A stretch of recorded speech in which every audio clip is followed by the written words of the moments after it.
The following program is a Town of Colony television production of the William K. Sanford Town Library. It goes all my life's a circle, sunrise and sundown. The moon rolls through the nighttime till the daybreak comes around. And all my life's a circle, I can't tell you why. Seasons spinning round again, the years keep rolling by. Happy New Year! I'm Joe Doolittle. And I'm Kate Detting. And this is Story by Story. Celebrating the human spirit in 2020. 2020, that's a whole new year. You bet. And we're storytellers, and we kind of track the years through the material we collect and share and listen to. Mm-hmm. And we've been hard on some great listening and some great telling through 2019. That was last year. And I always ask Kate, what's the most interesting thing she's been doing? And she does a lot of interesting things. Well, I got to tell a story at the Telebration at Proctor's in Schenectady and at the Telebration in the greater Salem area. This year it was in Cambridge at the Battenkill, lovely bookstore, Battenkill Books in downtown Cambridge. So, and you had a whole bunch of tellers telling stories too? Yes. 8 in each location. And the bookstore was full, and they had reconfigured the bookstore. All their bookcases, except for those up against the wall, are on wheels. Whoa. So they made room for. We had, I think, 60 people. Really? Yes, in between the stacks. There was a group, and then there were some stacks, and there was. What a great place to listen and tell stories. That'd be cool. Luckily, I was looking. The tellers were in front of the magazine rack, which wasn't that interesting, But if they were in front of some new books, I'd go, "Oh, I've heard about that." No, listen. Well, that sounds. Now, that Telebration is actually a benefit, isn't it? Doesn't that benefit Story Circle? Well, the one in Proctor's does. The one is Proctor's. That we have always used the profits from our Telebration to underwrite storytelling events in the Capital Region. And this was our 24th Telebration, and we've underwritten over 100 storytelling events over the years. So if you're out there and think, well, I really would like to have a storytelling program in my library or in my community group, if you can pull together a sponsorship that's going to give the idea a little visibility, they could apply, right? Sure. Sure, okay. Yeah. Yes, that would broaden the community outreach. So, and our contact information is on the website, storycircle@proctors.org.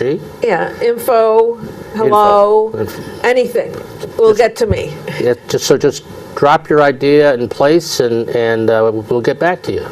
So that's not a commercial message. That's kind of a Giving Day message if this was Giving Day, but. Which it actually is, because we always have to tape before the actual. So this is actually December 3rd. Yes, it is December 3rd. December 3rd. Giving Tuesday. We just gave that away. Oh dear. Although. What about you, Joe? Well, I'm working on a program that I'm going to do at church 2 weeks from now, and I haven't told the story in a long time. It's the story of General Jimmy Doolittle, the flyer from World War II who led the raid on Tokyo by taking bombers off of an aircraft carrier. And he's a relative, distant relative, but he's a fascinating person because his nickname, or the way people described him, was he was the master of the calculated risk. And throughout his career, as a student, as a flyer, as an executive, he demonstrated that ability to measure the risk rewards of things and to protect the people he worked with from harm, even in dangerous situations. So that's going to be the story I'm going to be telling this last month. Stay that you've tuned. already told. Well, I haven't told it in 3 or 4 years, but No, I mean, Yeah. by the time these people are that's- with us, that's- it'll be past. But maybe you can catch up on that story. Oh, will you be sharing it for UCall? Which you'll hear about later. you know, I am going to do it as in a shortened form in UCall. Yes. That's at Union College and coming up in the coming attractions. But now we have a coming attraction. Right here in the studio. Right here- with us. right here in the Just studio. outside of camera range. Right, we have She's been a very quiet. wonderful storytelling friend. Margaret French is with us. Yes, from Saratoga Springs. Welcome, Margaret. Oh, hello. So It's nice to be here. it's so nice to have you here in kind of the start of winter. Yes. Although you're ready for the end of winter, Margaret. Next time, bring me in the start of summer. Start of summer, yes. Well, we'll hold that thought of Prince Edward Island that we were talking about in the warm-up. That's the place. That's the place. Margaret, when you think back on your time as a professional, and I know you've had professionals in teaching and in academia and library science, creative writing, a whole bunch of stuff. When did storytelling kind of find you, or when did you find Where did storytelling? I find storytelling? I think it's been a lifelong journey. My sister tells me that I used to make up stories when we were sharing a bed together as little kids. Really? I don't remember. I thought I was spending my time when we were little kids just poking a line down the middle of the bed and telling her not to let any body part cross over to my side. But she remembers me in kinder terms than that. I told stories to my kids, I told stories to my grandkids. I remember, but years ago when I was still working, I used to see advertisements for Story Circle when it met in the Scotia Library. The Scotia Library. Right. And I thought, well, you know, that looks like fun. And I didn't quite have the courage to go there. But then when I moved to Saratoga and I saw that Janine Laverty was giving storytelling workshops in the library, I thought, you know, that's something I really would like to do. So I took her class and I was hooked. So I've been telling stories every year. And she's teaching. still, and teaching Yourself. storytelling. Yeah, that has been, I think I like that every bit as much as I like telling stories. You know, I give a lot of workshops in writing for the Lifelong Learning Group in Saratoga, but I've started giving a lot of storytelling workshops too, especially in the Crandall Library in Glens Falls at the Folk Life Center. And I'm just always amazed and pleased by the stories that people come up with and tell and allow to be put on YouTube in just 4 weeks. It's amazing to me what interesting people there are out there in this world. So you're a storyteller and a storytelling midwife. That's a good word. It's a good word. That's a good That's a word. good word, yes. Yes. Now, in terms of the stories that I've heard you tell, a lot of them deal with your childhood, like your sister and your mom, and growing up in Canada, because you're a Canadian. Well, I'm an American citizen. Oh, I'm sorry. Yeah. But you grew up in Canada. But I grew up in Canada. And those are kind of wonderful stories because they bring a part of life to us that we wouldn't hear. I remember one about the prairie dogs or something. Oh, the Gopher Museum. The Gopher Museum. Yes. That was. I'm sorry. I thought it was a prairie dog, but anyway, it was Silly you. a delightful story, and I don't know that I would have ever known anything about gophers. Well, So it's they're important. they're important. They're important. They're universal. They're very, very numerous in Alberta, and the farmers don't like them very much. But I guess the people in Torrington, Alberta, have found a good use for them. You must tell the listeners who have probably not heard your story. What do they do in Torrington, Alberta? Torrington Museum? They have the world famous Gopher Museum in Torrington, Alberta, and it is the most politically incorrect museum that I have ever been to.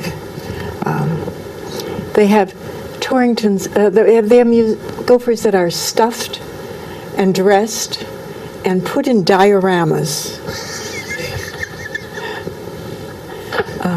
So, dioramas, Such as gopher musicians, gopher cowboys and Indians, gophers dressed as mayors and hippies and beauticians and congregations and pastors. It's quite different. But to get back to your earlier point, all these gophers are dead and stuffed. They're dead and stuffed. Dead and stuffed. And you did mention that the farmers don't like them. The farmers don't like them at all. The only good gopher is a dead gopher? Or in and the we'll museum. stuff them and put them in the museum. Right. There we go. Yeah. And people go to this museum. This is what amazes But you me. went to the museum. Of course. I mean, I love It was a Hokie destination. roadside It wasn't- attractions. You were already in the town. No, we went there. we went on an overnight trip to see the Gopher Museum with my mother and my sister-in-law. But people do. There was a person from Eastern Europe who signed the guest book. Can you imagine? They go to Alberta, where there are the Rocky Mountains and Banff and Lake Louise and Jasper and the Calgary Stampede, and they go to the Gopher Museum, and they write in the guest book, I think it's just terrible what they do to those poor little rats. And my mother gets upset. There are no rats in Alberta, and she says, you'd think a body would know the difference between a rat and a gopher. There you go. There you go. There you go. Well, like I said, that your Canadian youth has spawned many stories that have been wonderful, and I remembered them. I should note that I did remember it. That's not happening all the time. But do you have another story that you'd like to tell us? I think I do. Oh, good. Oh, good. I'd like to tell another story about my mother. Oh, great. It's amazing to me that my mother has become such an important part in my storytelling repertoire, but so be it.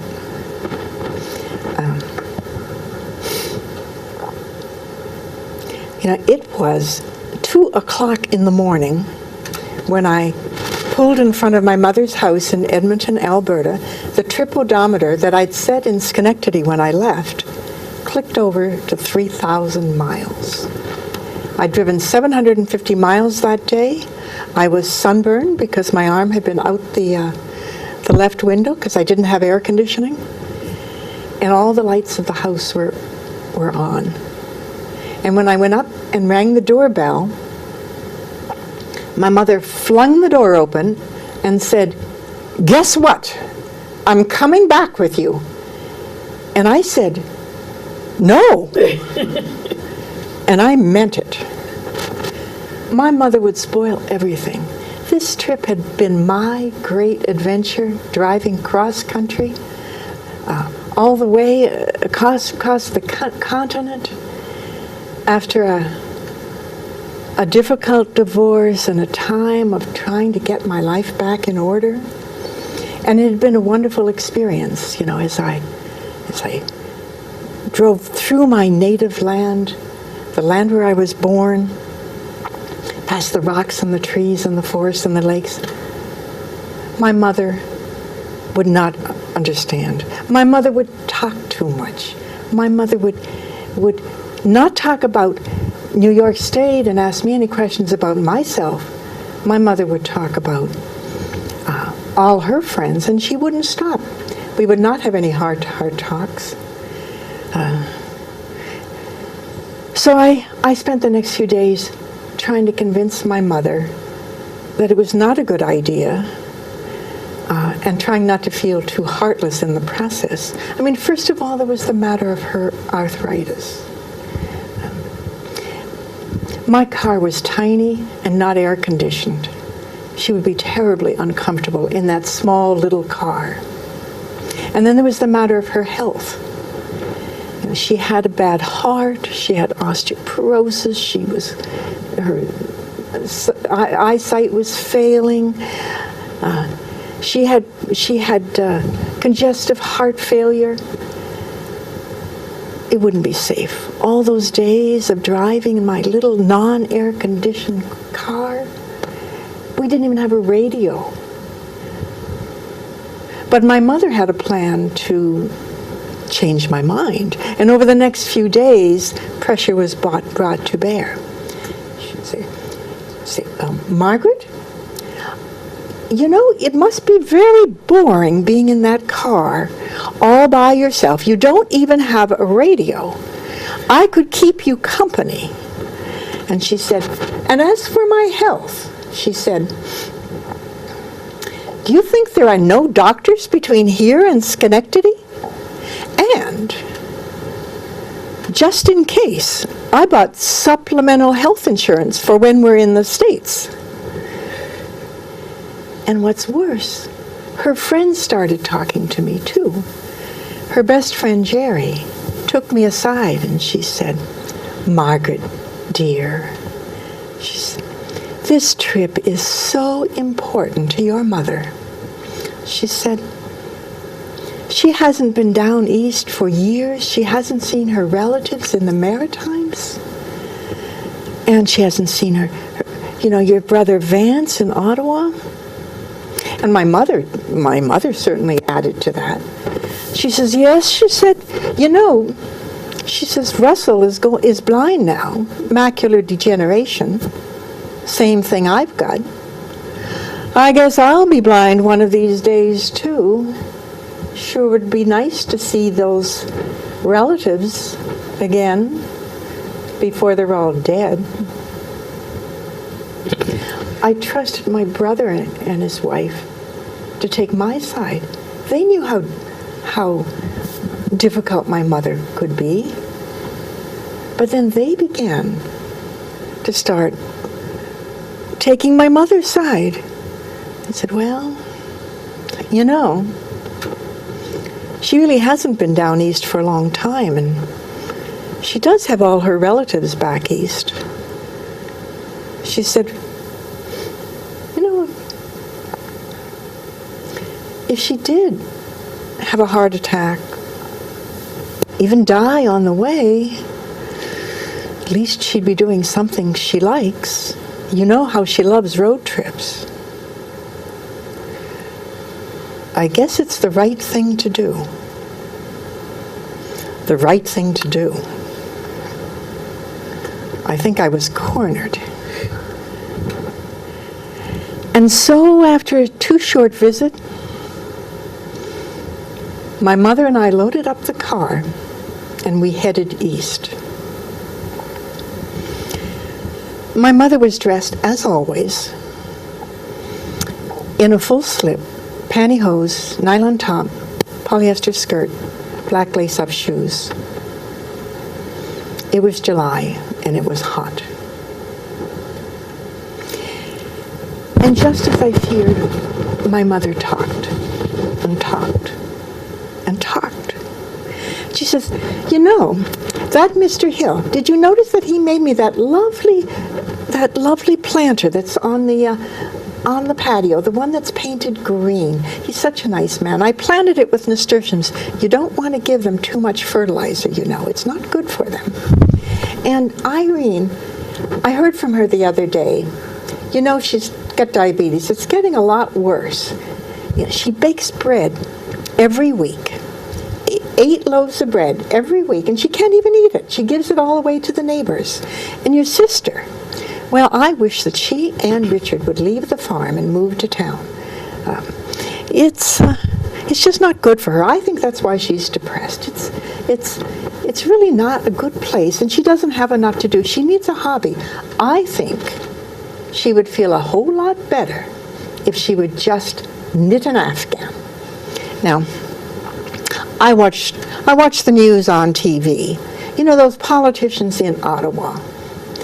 My opinion, they should all be shot dead. They're less than worthless. And when I watch CNN, your politicians, they might be even worse. No time. No time did we ever share anything beyond that. I didn't tell my mother anything because I really didn't want to share my life. And the hours passed. I suggested we go a couple of 100 miles out of our way to Moose Jaw, Saskatchewan, because a friend of mine wanted a T-shirt with a moose on it from Moose Jaw. And my mother said, "Why, certainly. Why not? Of course we should go to Moose Jaw and get a T-shirt for your friend."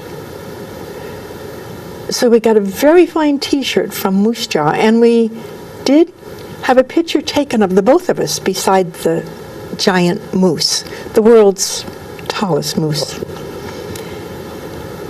We got to Swift Current, Saskatchewan. It's not too much there except a whole lot of spanking new farm equipment. And in Swift Current, we stopped at a motel, and my mother was having a severe angina attack, and I was kind of worried about her. While she took her nitroglycerin, which she liked to call her TNT, I asked the clerk at the register, "Is there a hospital near here?" And I wrote down the directions and stuck them in my purse. We stayed at the motel, and we had dinner at a big Chinese restaurant. We were the only people there except for one other woman, and there was a singer who was singing about the Pembina River in Alberta, and the Pembina River goes right past my sister's farm, 100 miles north of Edmonton. And it occurred to me that I really didn't want my mother to die far from my home, far from Edmonton, her home, far from the Pembina River. We drove through Saskatchewan, and it was hot. I was dressed in a T-shirt and shorts and a dishcloth that I'd gotten soaking wet and wrapped around my neck, and my mother was dressed in a nylon blouse, a polyester skirt, full slip, pantyhose, black lace-up shoes. I decided if we didn't find some shade somewhere, I was going to die of heat stroke. And we stopped to get an ice cream cone because there was a single tree growing beside the ice cream stand. And while we stood in the shade, my mother commented that ice cream cone was wonderfully delicious. Strawberry was her favorite flavor, next to grape nut ice cream. But you could only get grape nut ice cream in New Brunswick. But since she was going to be in New Brunswick, she'd be able to get some grape nut ice cream. And that would be perfectly wonderful. We got as far as the Canadian Shield, that land north of the Great Lakes. And it was all trees and lakes and rocks. And we hadn't seen a soul for a long, long time. And when we came to some very rustic cabins along the way, I decided if we didn't stop there, we might be spending the night in the car.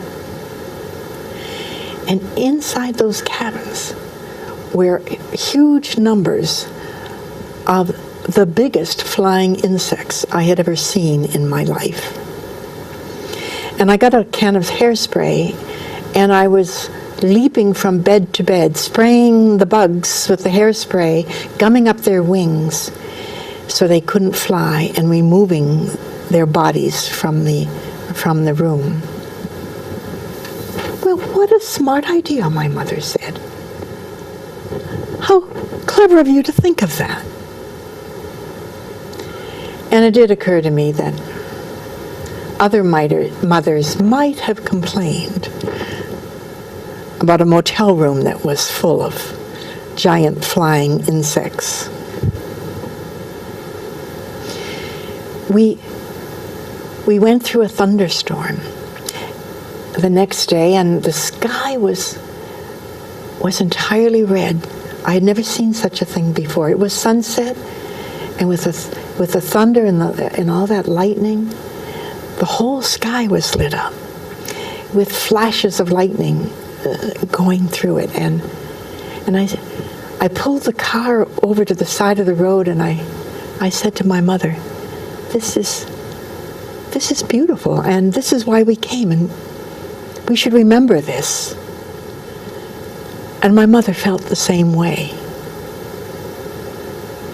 We got on a ferry and went to an island, Manitoulin Island. And the only motel we saw had the keys to the rooms hanging on hooks outside the motel, and the office was closed. And there was a sign saying, pick a room, whichever room you want, and pay us in the morning.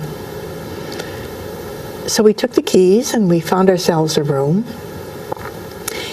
And it did occur to us that this was rather trusting of the people in the motel, although since it was an island, maybe there was no place we could go.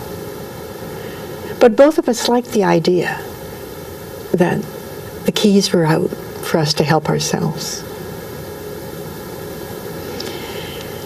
And as we're driving on this long trip, it did occur to me that over the course of a week, my mother hadn't complained about anything. We had gone through days and days of driving in a tiny car without air conditioning, without even a radio, with not very much to see at all, or maybe everything, depending on your point of view. For most of the time, the most exciting thing we'd seen all day were all the signs warning us of moose on the road. But my mother hadn't complained at all. When we arrived, she went to my brother's. She went to New Brunswick. She spent time with all her relatives and her old friends. Years later, after she died, her friend Jerry came and talked to me, and she says, Margaret, dear, your mother talked about that trip all her life. She talked about what a good time she had. And she said she never forgot it. It was a wonderful trip. Thank you. And it did occur to me, grudgingly, that maybe the trip wasn't that bad. And also, grudgingly, that I acknowledged a few of my mother's strengths. Her courage, her sense of humor, her sense of adventure, and her extraordinary ability to persevere. Thank you. Wonderful. Not to mention her extraordinary list of, to counter your list of cons for going on the trip. She had her list of pros, which had guilt interwoven ever so noticeably. Oh, of course. She used guilt like a master. Yeah. Oh, She had other ideas. She thought she could help with the driving, and I thought, over my dead body. One way or the other. Right. No, that's... I had seen my mother drive before. Wasn't there something about a garage door? Or? She did once back up through the garage door. And she did drive 125 kilometers down the Rocky Mountains heading towards Vancouver until my sister-in-law and I panicked and made her slow down. But sense of adventure, yes, she had that. You know, the story is evocative. In other words, as you're listening to the story, you kind of get hit with conversations with your own mother, your own parents, your own family road trips. It's wonderful in that regard because it does bring up a lot of stuff. Not that I wasn't paying attention, but that other thing was going on. Yeah. So that's fun. That is always going on when anyone is listening. Right. That I think of it as they're listening through the filter of their life's experiences, and so of course, the full slip. Oh well, that maybe not for you. No, I don't know. I know full slip from There was a flooding up. time. There was a time. I think one of the things I like best about storytelling is that at the end of the storytelling, people come up to me and they always say, "That reminds me," and they tell me of their personal experiences and how they relate. "She sounds just like my mother," or "Let me tell you my story." And I think the connection of storytelling might be the thing I like best about storytelling. That the story only works if people relate themselves to what you tell. But it can also be, that's never happened to me. And people, I can relate to a story that, I'm glad I heard this because never in my life would I ever parachute out of a plane. I'd have to be really out of my mind in order to do that. Now, I've gone down a zip line, and if they're certified or they it's a professional organization, I do a zip line again anytime. But out of a splat, no. I'll listen to your. No, you haven't done that. Not yet. Not yet. Not yet. Not yet. Not yet. Margaret has a spirit of adventure. There she also. goes. Yeah. Yeah. So I'm impressed that you've done the zipline thing. I didn't have the guts to do the zipline. I did that when I was in my early 40s. Oh, I took just a child. Okay. Just a child. There is a on the Bay of Fundy in New Brunswick, and I was born in New Brunswick. We were visiting, Jay and I, and we went to Cape Enrage.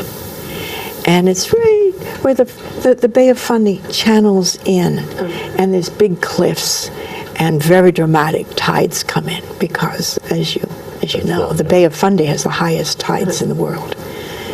And these are scary-looking cliffs, and there was a lighthouse there, and it's been. Now they have an automatic system and they don't have a lighthouse keeper anymore. And the lighthouse keeper's house has been changed into a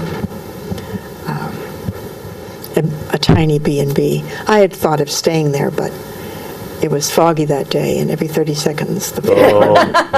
And I thought that might make for a bad night's sleep. But a high school teacher decided she was going to save the lighthouse.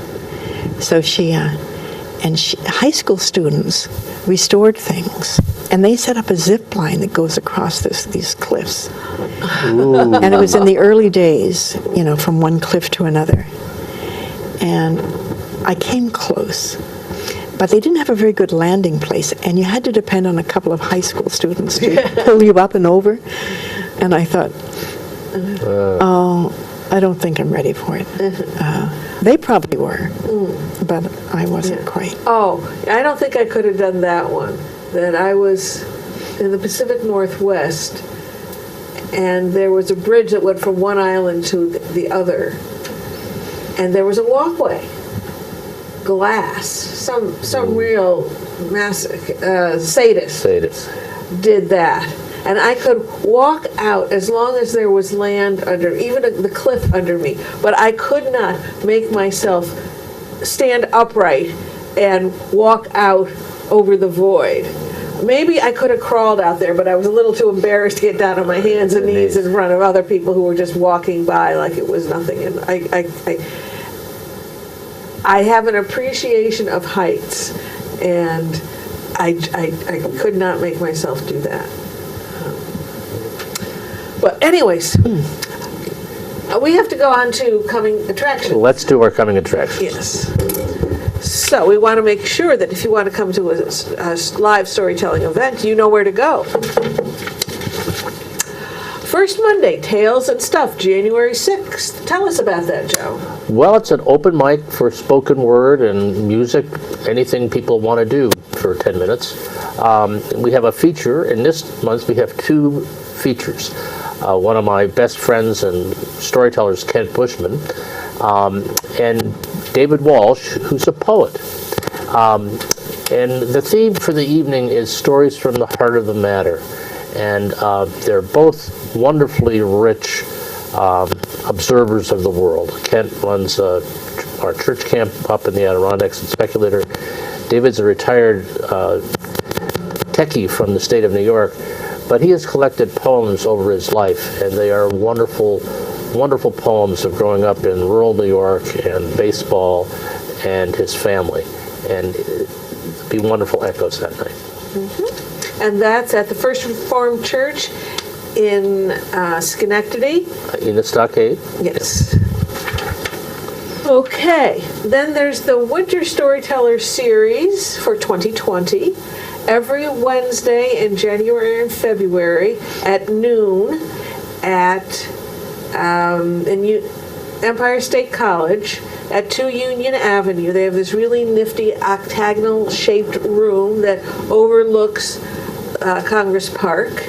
There will be storytellers, and oh my goodness, January 8th, it'll be Joe Doolittle, stories that echo from valleys and peaks. And then on the 15th, it'll be myself, Acts of Kindness. And on the 22nd, it'll be Margaret French, mostly good and drive me crazy, stories about my family, which, this particular story that you just shared might be told there. Might be. Drive me crazy.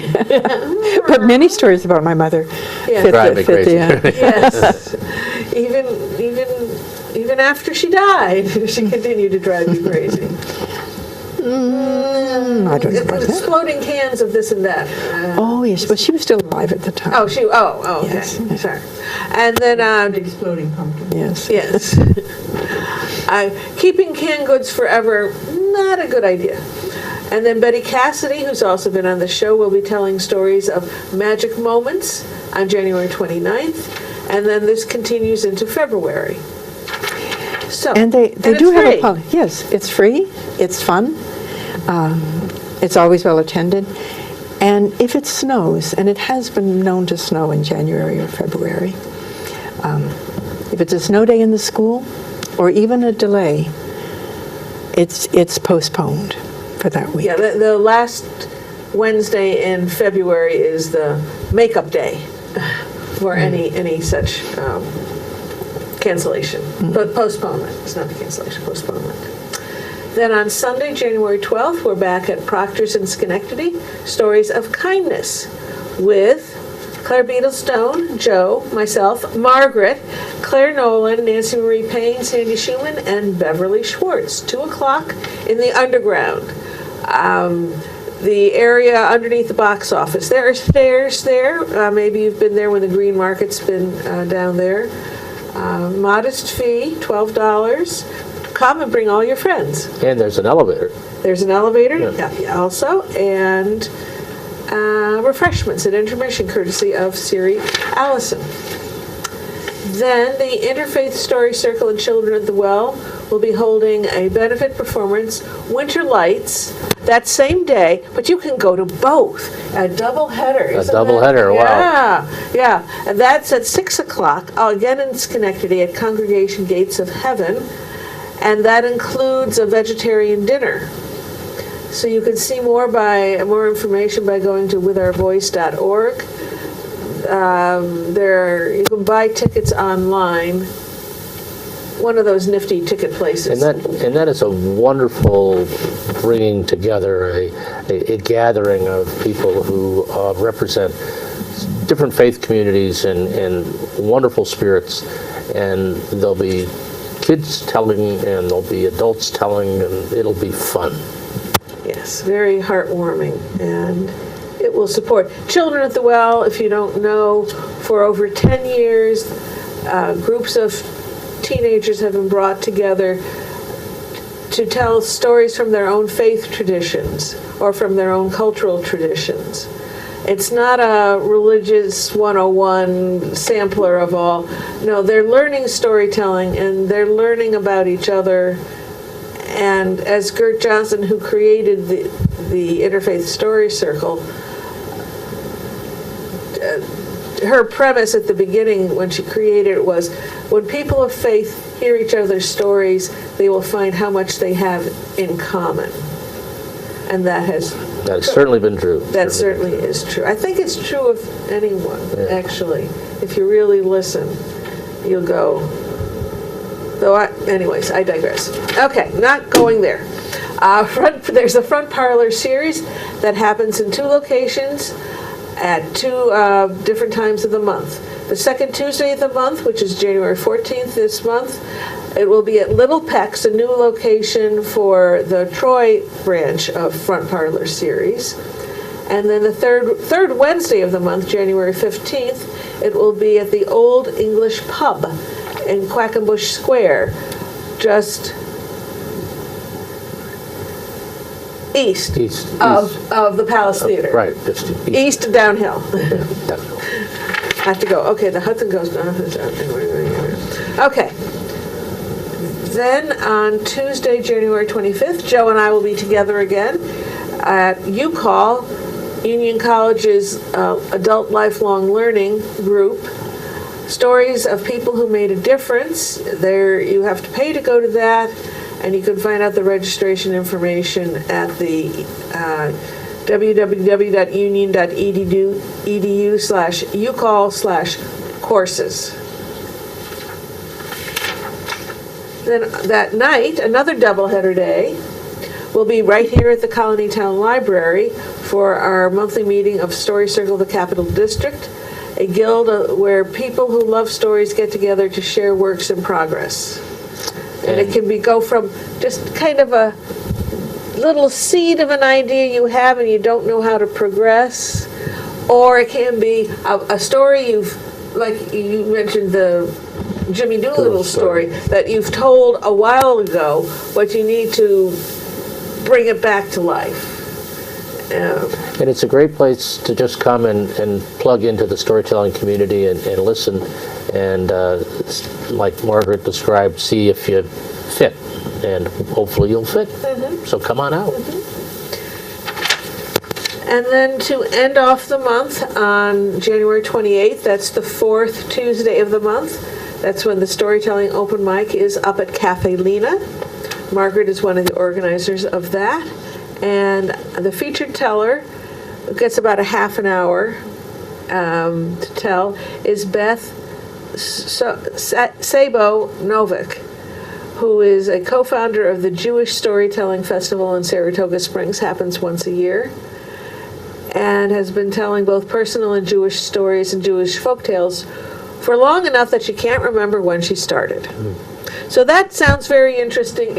I don't believe I've heard her tell, but just because she wrote that, I would be interested in going.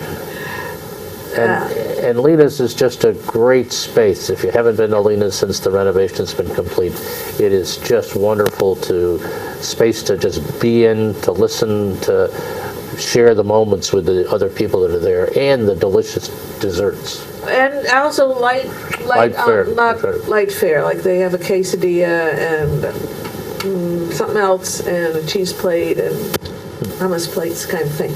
Doors open at 6:30. You can sign up to tell a 10-minute story, and it runs 7 to 9. Modest fee, $5. Students free.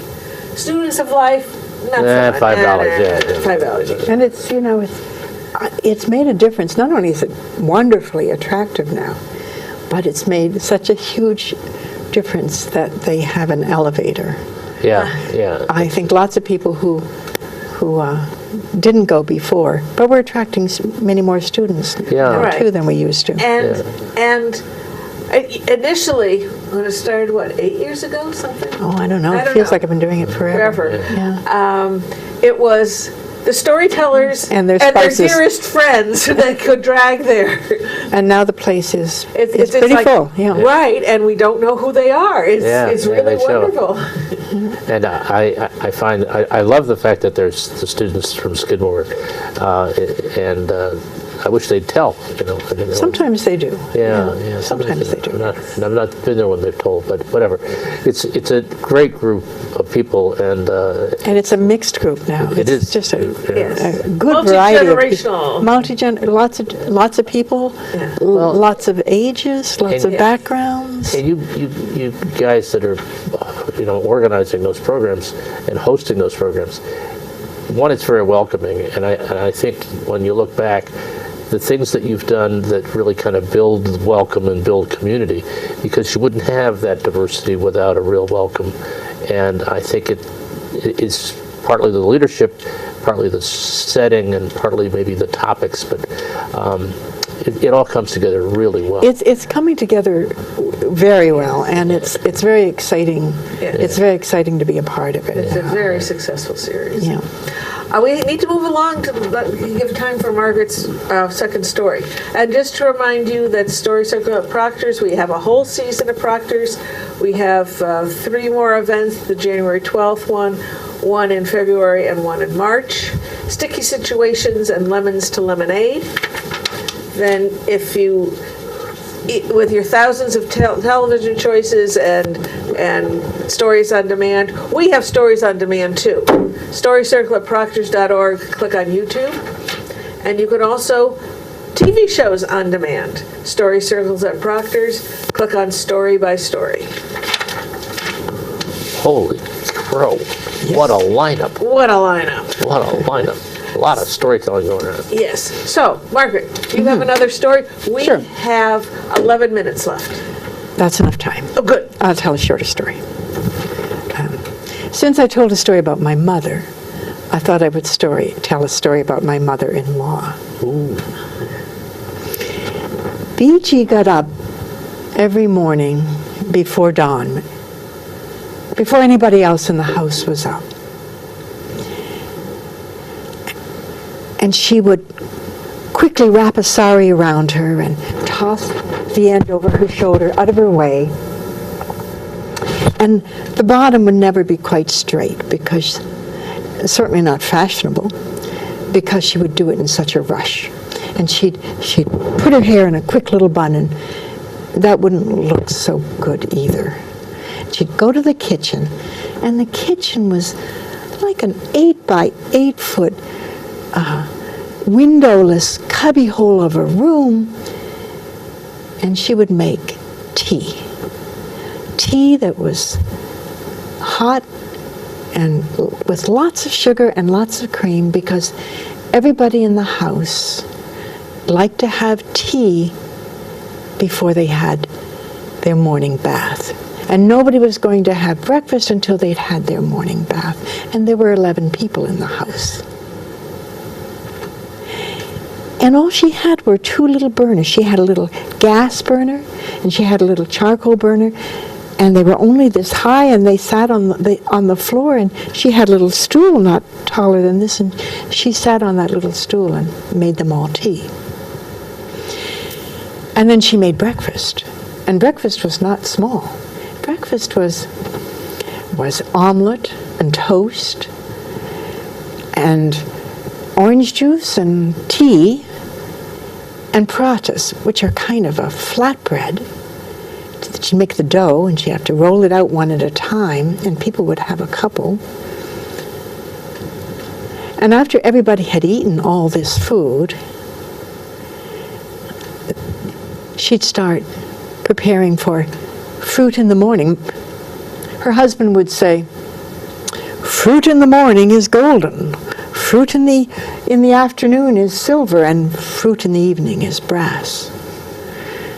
And she'd agree, but she'd be the one cutting up all that fruit. And after the fruit, it was time to begin lunch, and lunch was big. Lunch would be chapatis, another kind of Indian flatbread, and yogurt, and lentils, and vegetables, and pickles.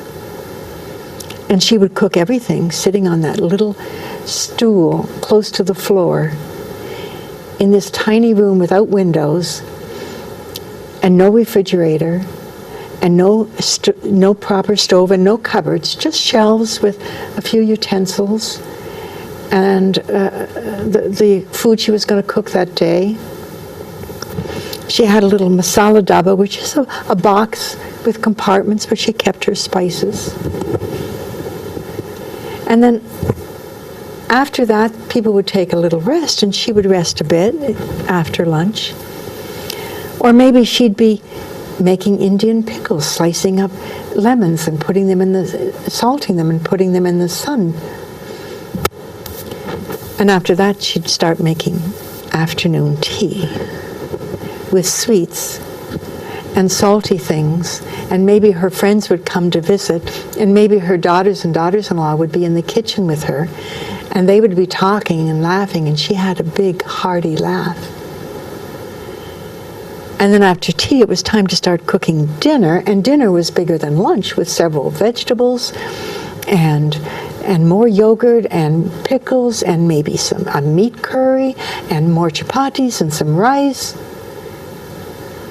And after dinner, before people went to bed, they liked to have hot milk with lots of sugar, which of course she would heat up for them.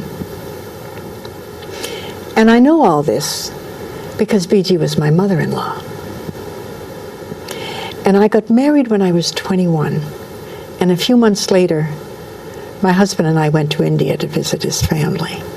Now, before we left, I got a letter from my father-in-law which suggested that I should emulate his wife, who was a paragon of Indian womanly virtues. In particular, she was perfectly submissive, which is not up there on my list of qualities I was trying to emulate. So I was pretty nervous going to the other side of the world to visit these in-laws, and my mother-in-law didn't speak English, and would they like me? And maybe my mother-in-law would be affected by all the Indian movies she had seen, because not many Indians had come to the West in that time, in the mid-60s.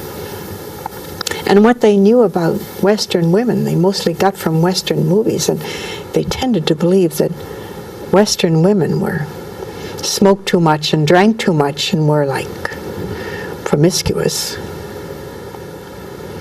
So I was nervous. But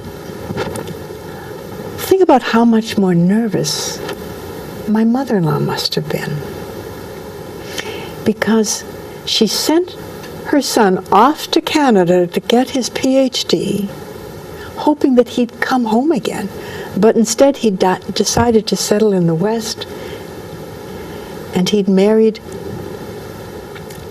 a Canadian girl who didn't even speak her language. And they would have children, and her grandchildren would live on the other side of the world. That first night when I was in Chandigarh in Punjab, where they lived, I came to dinner, and the table was all set with all kinds of wonderful dishes that smelled wonderful. My mother-in-law had made a special dish just for me.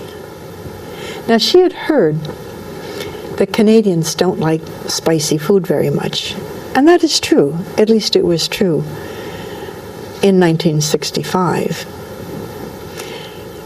And she had heard that Canadians had a special fondness for potatoes. And that is also true, especially in 1965. So she had made a special dish for me.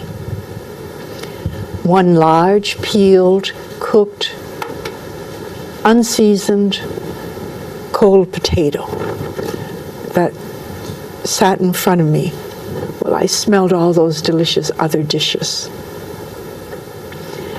But I did have the good sense to know that this was the gift of a generous heart, person who wanted me to be comfortable.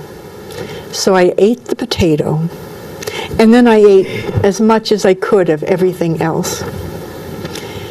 And fortunately for me, she got the idea, and that was the last time she served me a potato. Weeks went by, and it was soon time for me to go home.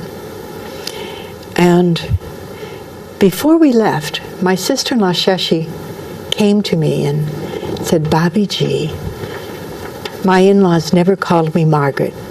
They always called me Babiji," which means respected older brother's wife. She says, "Babiji, Biji wants you to come to the kitchen. We have a custom in India that when a girl visits her in-laws' family, she isn't asked to do anything for the first 30 days. So she can relax, become comfortable, get to know the family. And then after 30 days, she's asked to make a dessert. And then after that, she's like a full-fledged member of the family. Biji wants you to make dessert." Well, I knew nothing about making any kind of an Indian dessert. But I went to that little 8-foot by 8-foot kitchen with no windows and no cupboards and no stove and no knowledge on my part of how to make any kind of an Indian dessert. And my mother-in-law was sitting on that low stool close to the ground. And on that little gas burner, she had a karai, which is like a wok. And in the wok, she was making halva, Indian-style halva, which is not like Middle Eastern halva. Indian halva is like a thick pudding made of cream of wheat and lots of butter and lots of sugar and cardamom and nuts and raisins. It's very good. And she gave me the spoon and she motioned for me to stir, and I stirred once, and ta-da, I was done. I had made dessert. And my mother-in-law, Biji, she hugged me and she cried. And she said something that I didn't understand, and she ran to her bedroom and she came out with a box wrapped. And when I unwrapped it, inside there was a rose pink sari to celebrate the special moment when I had made dessert. And I kept it for many, many years. And I passed it on to an Indian relative. And I treasured it always, because I did realize that a woman who cooks with a loving heart can cross a whole sea of cultural differences. She was a good woman, and I always cared deeply about her. Thank you. Okay, thank you, Margaret. And now we have to go. Have a great January. Happy New Year. It goes all my life's a circle, sunrise and sundown. The moon rolls through the nighttime till the daybreak comes around. And all my life's a circle, I can't tell you